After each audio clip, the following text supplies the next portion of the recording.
సభకి సభికులకి సవేదికను అందించిన అందరికీ అనేకానేక మంగళాశాసనాలు. శ్రీధర్ మాతృదేవో భవ ఫౌండేషన్ని స్థాపించి వాళ్ళ అమ్మ జ్ఞాపకాలను అమ్మని గుర్తు చేసుకోవాలి అని అంటే జ్ఞాపకార్థంగా మిగిలిపోకూడదు అనే సదుద్దేశంతో ప్రతి ఒక్కరికి తల్లి యొక్క విలువని తెలియజేయాలని ఒక సంస్థని స్థాపించడమే కాకుండా ఒక పొలిటికల్ పార్టీని కూడా స్థాపించి తద్వారా రాజకీయ భవిష్యత్తుని రాజకీయంగా ఎదగాలనుకునే వారందరికీ ఒక ఆహారం అవ్వాలి అని చెప్పి ప్రతి చోట మన భారతదేశంలో ఉన్న ప్రతి స్థానానికి వెళ్ళి అందరినీ రిక్వెస్ట్ చేసైనా సరే నిలబెట్టి ఎలా అయినా పొలిటికల్గా పైకి రావాలని కూడా ప్రయత్నిస్తున్నారు. వారి ఉద్దేశం సత్సంగం. ఇదంతా మనమంతా ఏంటి సత్సాంగత్యం అంటాం. సత్సాంగత్యం ఎప్పుడు కూడా నిస్సంగత్వాన్ని ఇస్తుంది.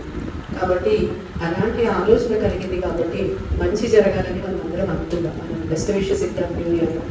ప్రతి ఇయర్ న్యూ అంటే ఏంటి? కొత్తదనం.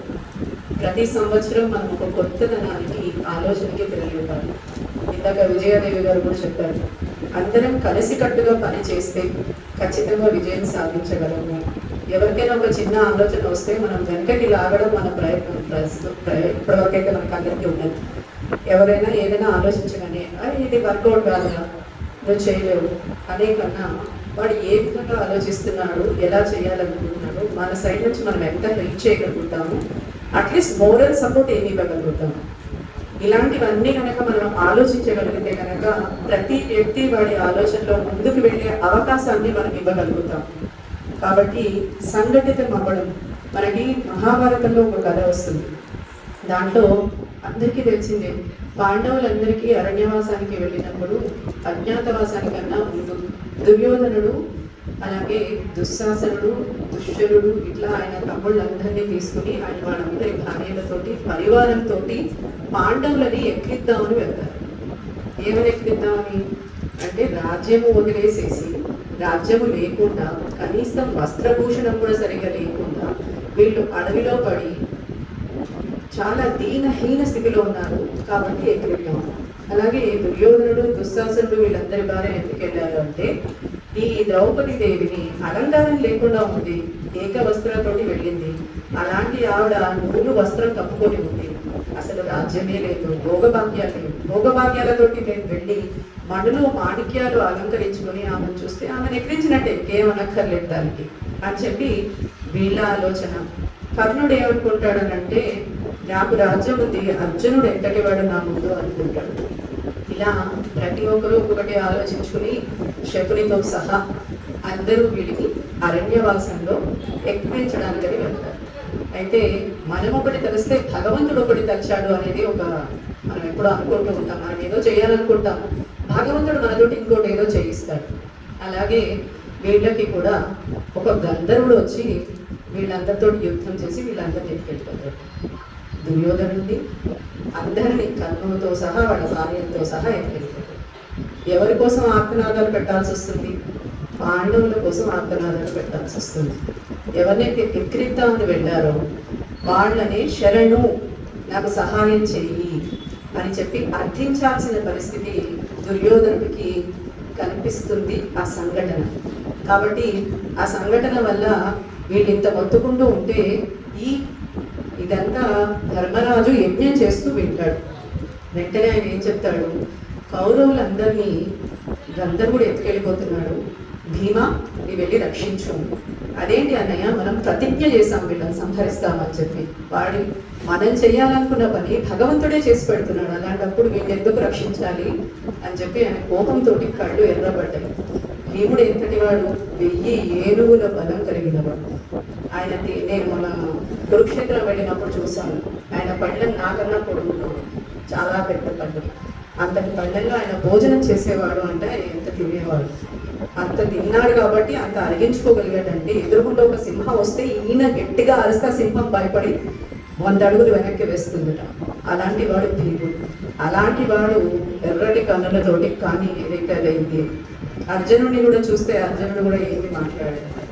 అప్పుడు చెప్తాట, ఏంటి అంటే, మన వాళ్ళని బయటి వాళ్ళు వచ్చి పరాయి వాళ్ళు వచ్చి మన వాళ్ళని తీసుకెళ్తున్నప్పుడు మనం సంఘటితం అవ్వాలి. అప్పుడు మనము 105 లేకపోతే కౌరవులు 100 మంది. ఎవరైతే మన వాళ్ళకి హాని చేస్తున్నారో, మన కన్యలని, మన స్త్రీలని అపహరించుకుపోతున్నారో, అది కౌరవ వంశానికి అపకీర్తిని తెస్తుంది. ఆ అపకీర్తిని మనం కూడా మోయాలి ముందు ముందు తరాల్లో. అందుకని ఆ అపకీర్తి మోయాలని నేను అనుకోవట్లేదు. మా స్త్రీలని రక్షించాలి, వీళ్ళని శిక్షించాలంటే మనమే శిక్షించాలి, కానీ అది యుద్ధంలో మాత్రమే జరగాలి. శరణాగతి ఎవరైతే చేస్తారో వాళ్ళందరికీ ఆ శరణాగతిని మనము ఖచ్చితంగా రక్షించి తీరాలి. వాడు శత్రువైనా కానీ, అధర్మైనా కానీ, వాడు కీచకుడైనా సరే శరణాగతి చేశాడు, వాడు పశ్చాత్తాపం చెంది మారడానికి అవకాశాన్ని మనం ఇవ్వాలి తప్ప నేను చెయ్యను అనే అధికారము క్షత్రియుడికి లేదు అంటాడు. ఎప్పుడు బ్రాహ్మణ పూజ చేయాలి, యజ్ఞయాగాది క్రతువులు చేయాలి, ధర్మం చేయాలి, దానం చేయాలి, శరణాగతి చేసిన వాడికి చేయాలి. మనం ఈ అన్నిట్లలో ఏది ముందు అంటే కనుక శరణాగతి కోసమని వచ్చిన వాడిని రక్షించడమే ముందు అంటాడు ధర్మరాజు. అందుకని చెప్తే అర్జునుడు వెంటనే నేను వెళ్తానయ్యా, నేను రక్షిస్తాను అని అంటాడు. ధర్మరాజు మాటకి కట్టుబడి మిగిలిన 4 సోదరులు ఉండడం వల్ల ఇవాటి వరకు మనం పాండవుని గుర్తుపెట్టుకుంటున్నాం. ఇవాటి రోజున ఆస్తి కోసం, లేకపోతే ఇంకొచ్చిన తల్లిదండ్రుల్ని చూడటానికి కూడా నేను చూడను అని గొడవ పడే సోదరులు ఉన్న సమయంలో ధర్మరాజు ఏమి చెబితే అది చేసే సోదరులని మనం మహాభారతంలో మాత్రమే చూడగలుగుతాం. అలాంటి సోదరులు మళ్ళీ రామాయణంలో చూసాం. రాముడికి ఉన్న సోదరులను చూసాం. ఆ తర్వాత ఎందుకు మనం అలా ఉండలేకపోతున్నాం? వాళ్ళు కూడా మానవులే కదా, మనం కూడా అలా ఉండలేమా? ధర్మరాజు లాంటి అన్న ఉంటే, రాముడు లాంటి అన్న ఉంటే సోదరులు కూడా 4 వీళ్ళే అవుతారు, సోదరులు కూడా మంచివాడే అవుతారు. అంటే ధర్మం ఇంటి పెద్ద ఎవరైతే బాగుంటారో ఆటోమేటిక్గా ఇంట్లో ఉన్న వాళ్ళందరూ బాగుంటారు. అందుకని ఇంటి పెద్ద కొడుకు బాగుండాలి అంటారు. పెద్ద కొడుకు బాధ్యత ఎరిగిన వాడై ఉండాలి, బాధ్యత ఎరిగి వాడు ఆ కుటుంబాన్ని ముందుకు నడిపేవాడై ఉండాలి. అలాంటి కుటుంబం ఒక్కటి ఉంటే అది ఒక పెద్ద వ్యవస్థ అవుతుంది.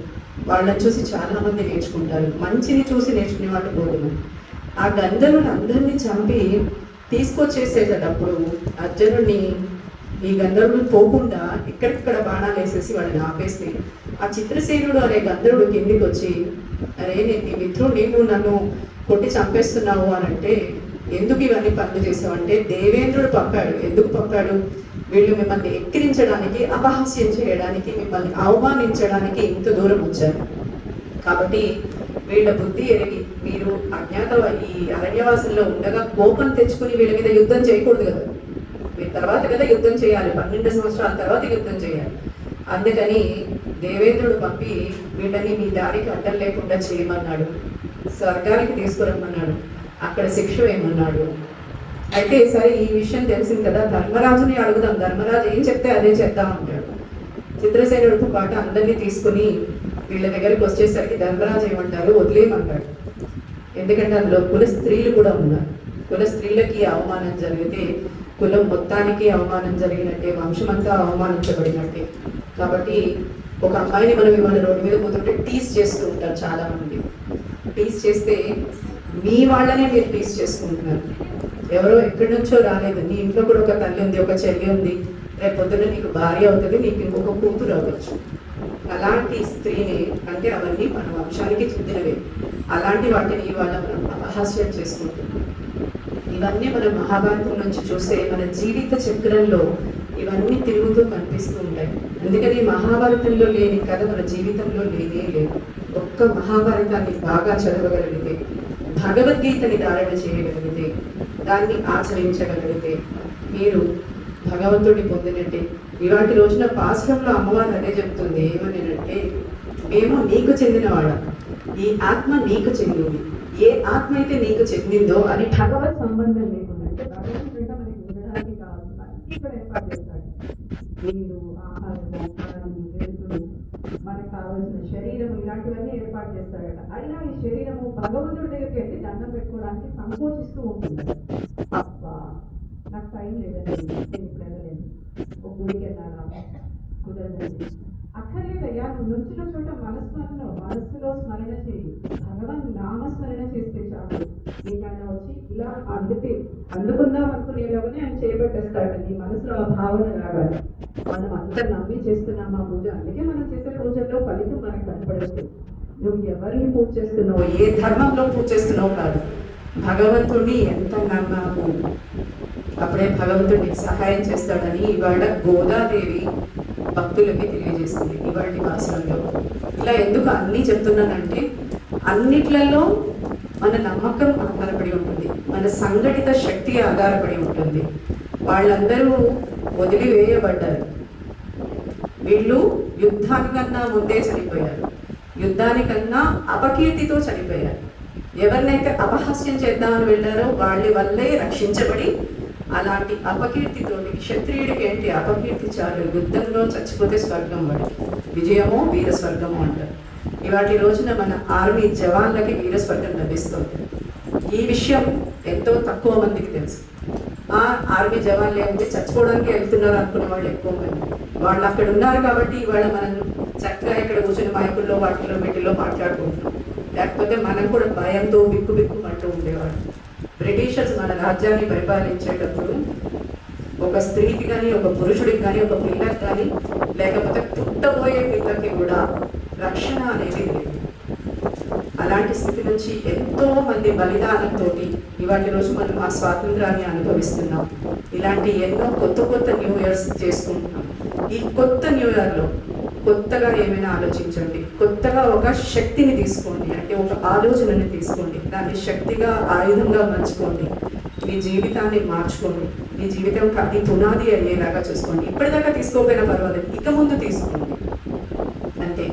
అందరికీ happy new year, all the best and healthy and happiest and prosperous new year for everybody. Bless you all. Jai Lakshmi Narayan.